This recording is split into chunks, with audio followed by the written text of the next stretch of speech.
Welcome! Today we are breaking down the top 5 best and worst book-to-movie adaptations in fantasy and paranormal. And trust me, number 1 in the worst, I'm gonna rant on. So let's talk about it.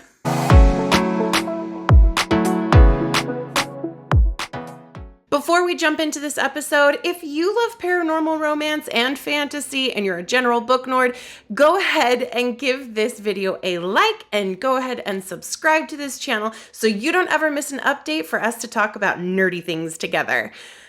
Hollywood has had a long history of taking popular books and comics and adapting them into movies, some with massive success and others to absolute bombs. Some of my favorite books have been made into movies and it's not always been great. So let's break down the top 5 best movies that were made from books. Coming in at number 5, Princess Bride.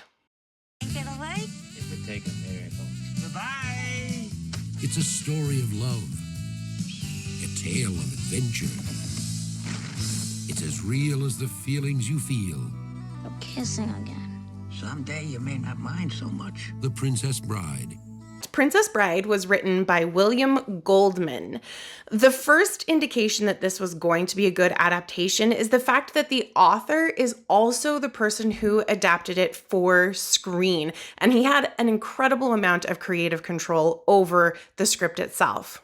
Now, there are changes from the book to the movie, like the addition of the grandfather reading the book to his grandson, but they were 100% made in the total spirit and metafictional way that the book was written.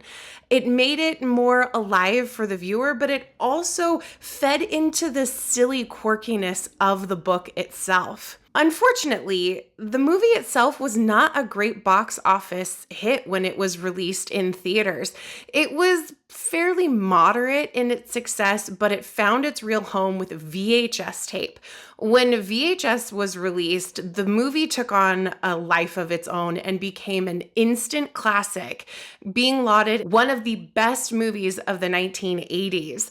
The movie stays pretty close to the book, holding true to the themes of love, adventure, drama, and of course, absolute ridiculous silliness.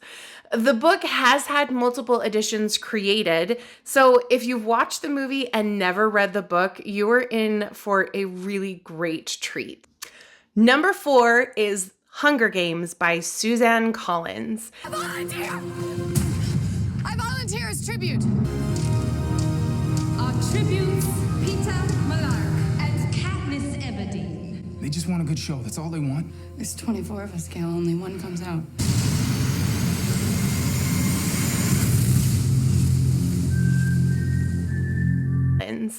Now, The Hunger Games was released in 2008, and it was a massive shift in the young adult fiction world.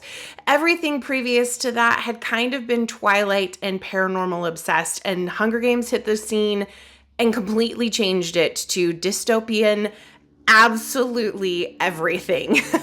Hunger Games tells the story of a young woman, Katniss Everdeen, who volunteers to take her sister's place in the Hunger Games, a gladiator-style survival game that is put together for the pleasure of the evil ruling class of Panem. Over the course of the 3 books, we read the harrowing and brave experiences of those who have been oppressed rising up to defeat their evil overlords. Now, the movies were adapted in 2012 and were split into 4 different movies, with the final book being split into 2. Now, the movies were met with incredible praise, being the largest movie opening to that point that was not a sequel, which is like a really big deal. Now, the movies did a fairly good job sticking to the books, but it does deviate a little bit after movie 1, to the point where they're adding things and removing storylines and making things a little less personal than you would have with a book, which is to be expected. However, it kept the feel very consistent through movie 1 to movie 4. In this case, I do believe the books are better than the movies, but the movies are absolutely wonderful on their own. Number 3. Harry Potter by J.K. Rowling. I think it is clear that we can expect great things from you.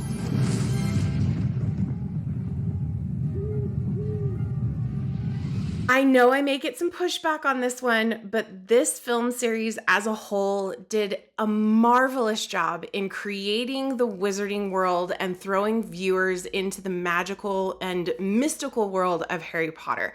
While each movie had varying degrees of success in terms of sticking to the plot, which the third one is the worst at that, but that's a totally different video all on its own.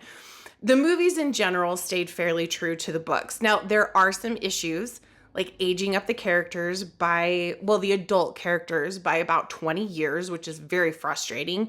The exclusion of important storylines like the Marauders or Spew. If you read the books, you know what I'm talking about. And the exclusion of characters like Peeves the Poltergeist. However, the movies did a really great job in capturing the awe and almost like childlike joy and exuberance that those books had when you read them for the very first time. And they added things that made it even better. The one scene that I can think of is when Harry is on the hippogriff and flying over the lake. It's such a moment of joy and love that wasn't in the books, but it was so great, and it's one of my favorite scenes from that movie. The screenwriters worked really closely with J.K. Rowling to make sure that the movies were staying fairly true to the books, which is really nice, and which is why they were so successful. Can you imagine if they completely chopped all of the storylines up and tried to put them in one movie, which was an idea that was done at the outset, but thankfully Chris Columbus was like, nope, we're not doing that. That's really nice. Joe was even impressed by some of the ideas that the screenwriters were put forward. Things like the shrunken heads, which are in the third movie. She heard that idea, saw its execution, and said, I wish I had thought of that, and included that in the book. So I'm planning a future series of videos that are all about the Harry Potter adaptations and the books. So you have not heard the last of Harry Potter. Number 2 is Dune by Frank Herbert.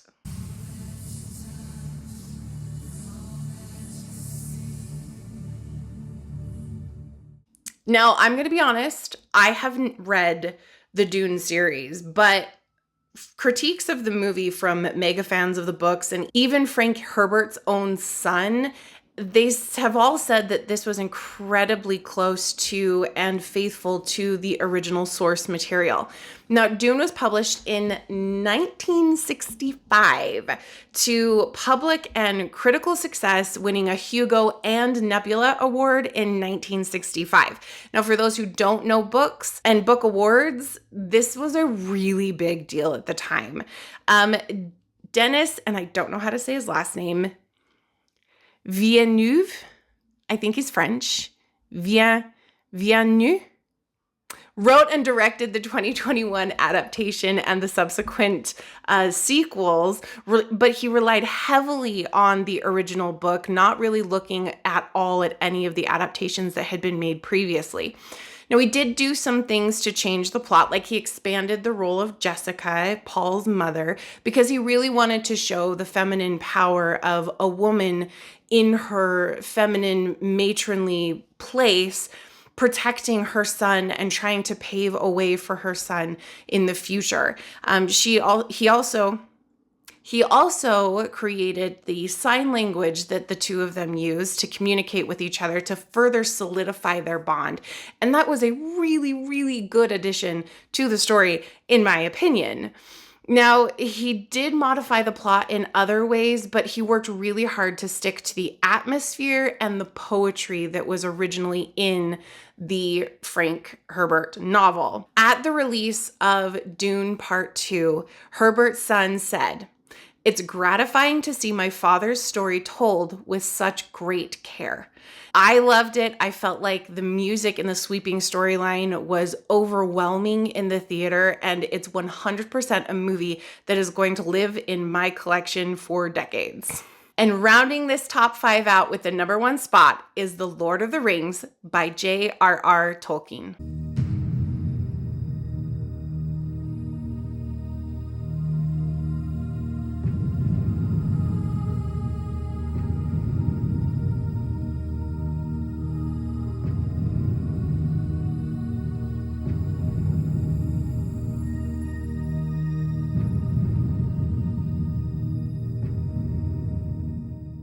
For many, these books and the movies were integral in bringing them into the fantasy genre.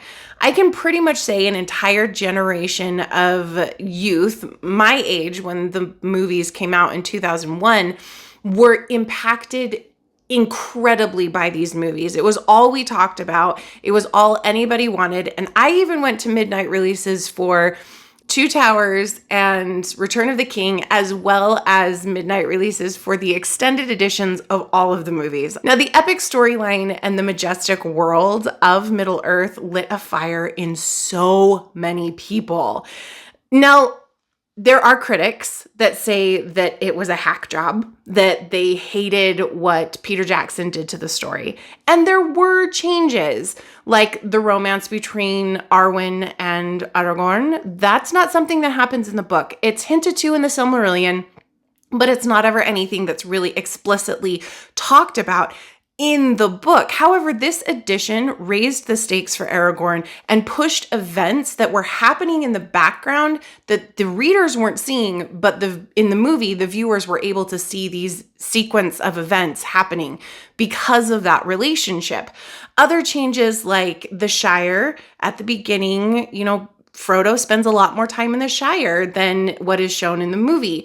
There's also the scourging of the Shire at the very end that a lot of fans were really sad about was not included. However, it was not a plot point that actually moved the main plot along from the ring from the Shire to Mordor and being destroyed. It was a really cool part of the books, but it wasn't necessarily something that moved the plot, so it makes sense that it was taken out.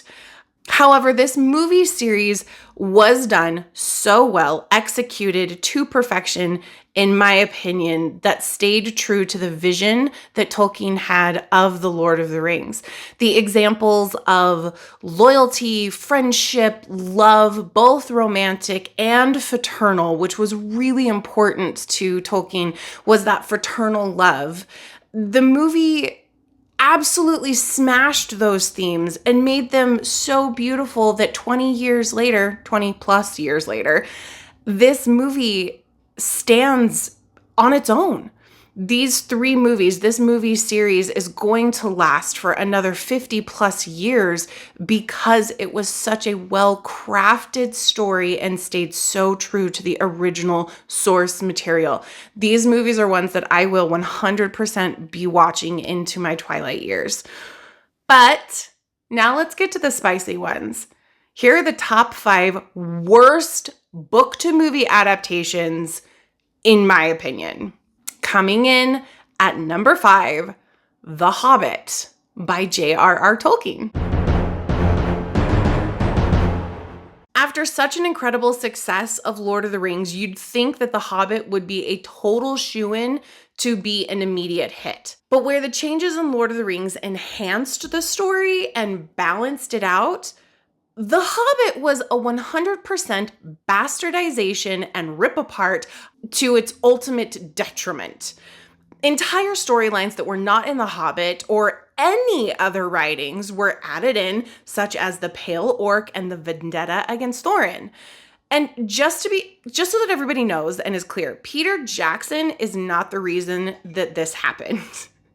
The original director for The Hobbit trilogy was Guillermo del Toro, not Peter Jackson. Peter Jackson was brought in to complete the first movie once Guillermo was removed. I don't know why Guillermo was removed. You can go down the spice and drama rabbit hole if you want. I personally don't know. But by the time Peter Jackson had been brought in, storylines was set, the number of movies were set, so he had to work with what he had. One way or the other, the studio wanted 3 movies.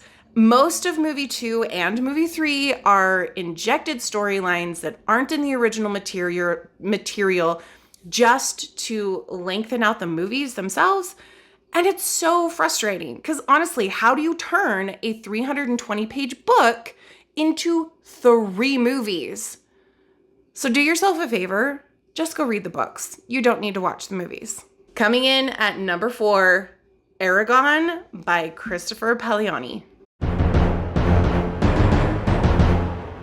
This book was a marvel, especially considering it was written by Christopher when he was only in his teens. And in full transparency, I haven't read the books. I plan to, I have them all, but I just haven't gotten around to it. But when reading reviews of the movie, which I did watch and I felt kind of like meh about, we see that fans hated the movie. Like, there's so many Reddit threads and movie breakdowns of how horrible this movie is and how bad of an adaptation it was that, like, I don't think they could ever make a successful movie now just because of the bad memories that so many of these fans have for these movies. Like, to the point where most fans of the book do not even acknowledge that there was a movie made.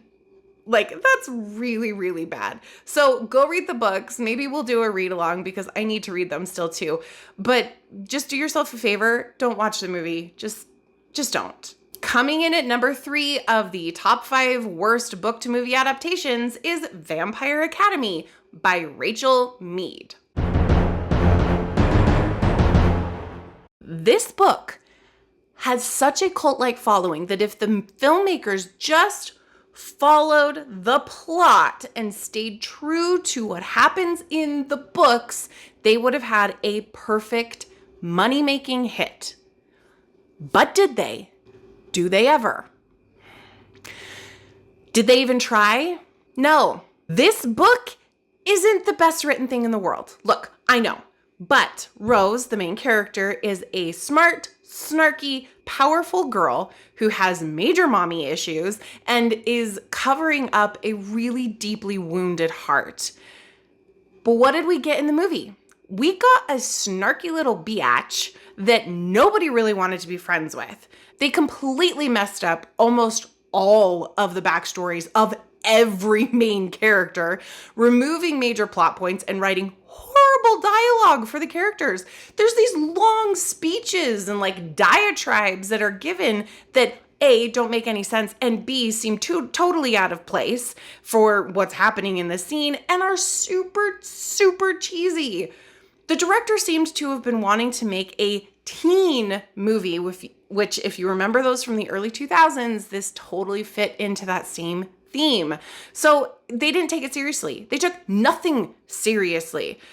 At least they got a handful of things right. Like, they kind of started it right and they kind of had the relationships correct.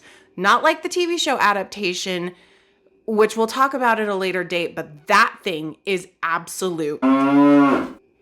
Number 2, Ella Enchanted by Gail, Carson, Levin.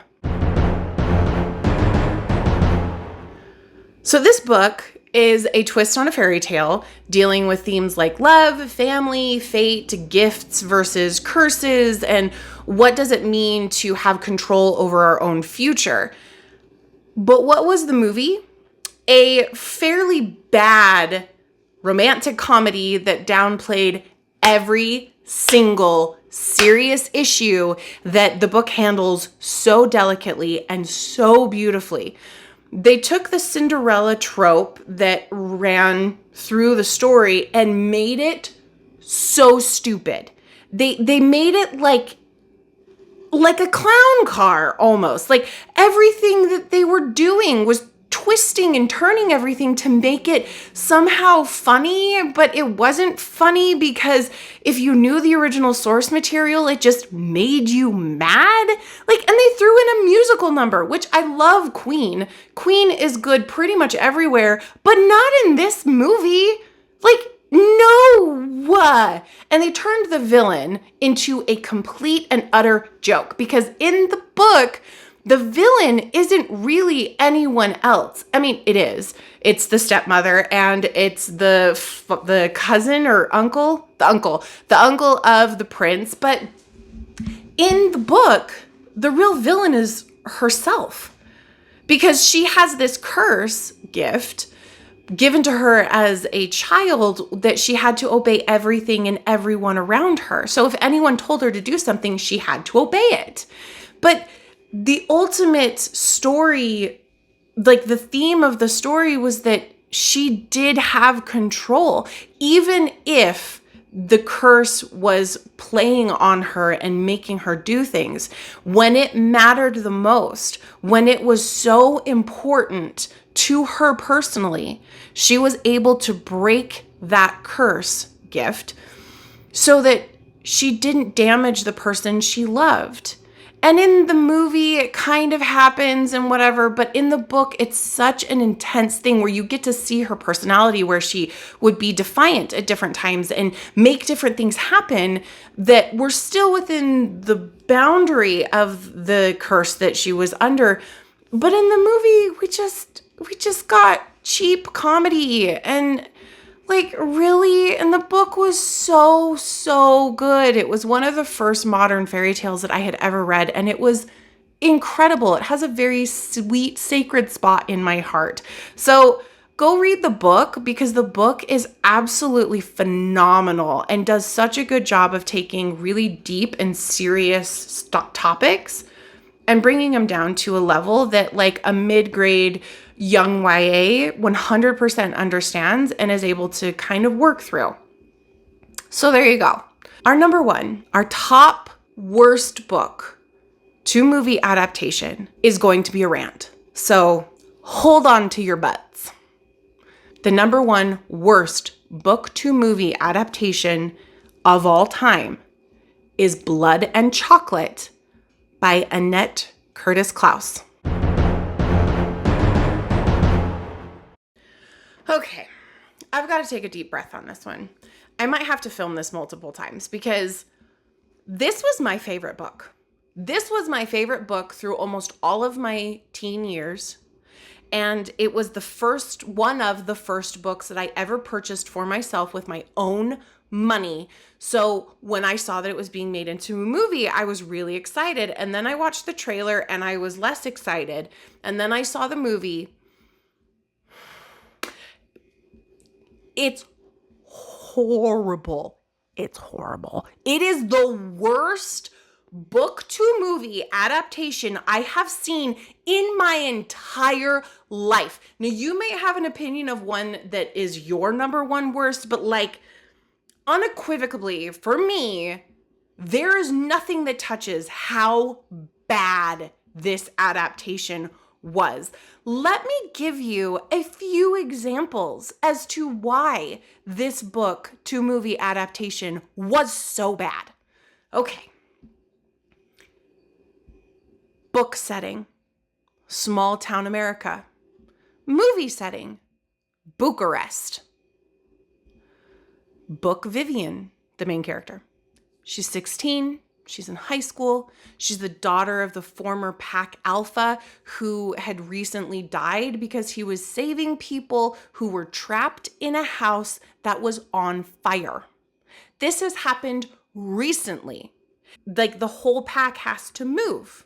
So that's where she's at. She also wins the rights to be the new Alpha's mate through an organized female dominance fight, which she wins by accident.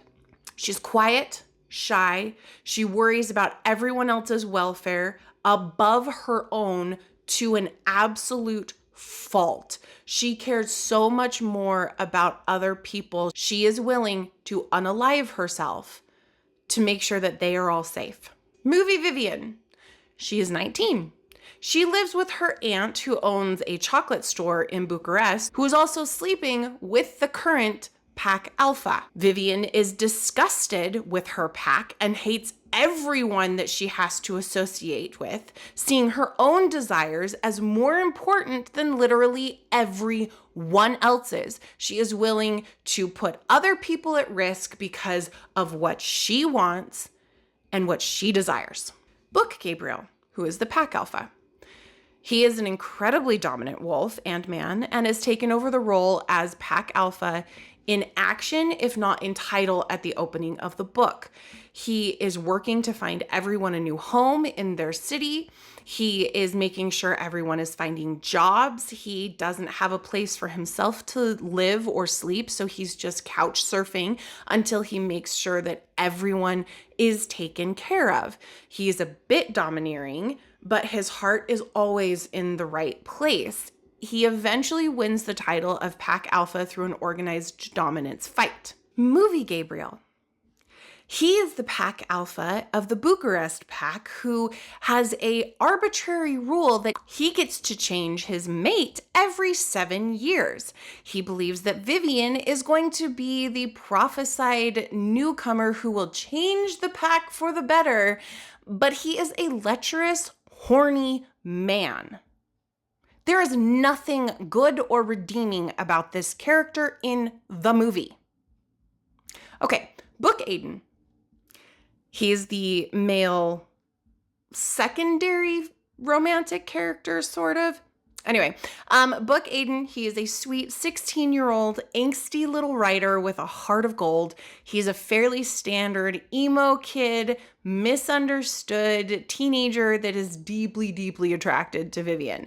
He is sweet and charming with a softness to him that very much contrasts with the wildness that is in Vivian, which is what attracts Vivian to him. Now, Movie Aiden. He is a 20-something graphic novelist on the run from the US government because he is currently wanted for assault. Great. He's researching werewolves for a graphic novel and falls for Vivian after they happen to run into each other. Are we seeing a pattern here from the book to the movie? The movie took the name of the book and the name of the characters and threw everything else out the window. Everything out the window. Like, the story of the movie and the books are so completely different that it's essentially different from the moment the movie starts. There is nothing the same with these stories in the slightest. There is a wonderful and fairly delicious murder mystery plot that is throughout all of the book that keeps the reader on edge. It pushes all of the information forward. It pushes the plot forward. And there are themes of like duty and self-actualization, balancing that with power and with loyalty. Like, how do you navigate being someone who is wanted? Because in the book, Gabriel, the pack alpha, does want her. But she doesn't want him at the beginning. She feels like it's weird that he wants to be with her. And she's fighting this with Gabriel while at the same time, Gabriel is respecting her to an extent. I mean, there is an animalness to him, which is kind of what attracts us to werewolves to begin with. But all of that is lost. There is a very complex social context to the book that is nowhere to be seen in the movie. Now, I'm really glad that the author got paid the rights to do the movie, like optioned for a movie, because this movie is nowhere in the same universe as the book. Like, they shouldn't even know, just know. Okay. So go read the book. It's an amazing book. It's an incredible payoff at the end. It's a favorite of mine for a reason. It is a favorite of mine as an adult for a reason. Okay. I could talk about this topic for hours, so I'm going to wrap it up. If you have found any value in what you have seen today and you liked this video, please feel free to subscribe to my channel and drop a comment below. What are your favorite book to movie adaptations and what are your least favorite? Like, what are your most hated book to movie adaptations? Because I'd really, really love to know. As always, remember, you are valued, you are loved, and happy reading.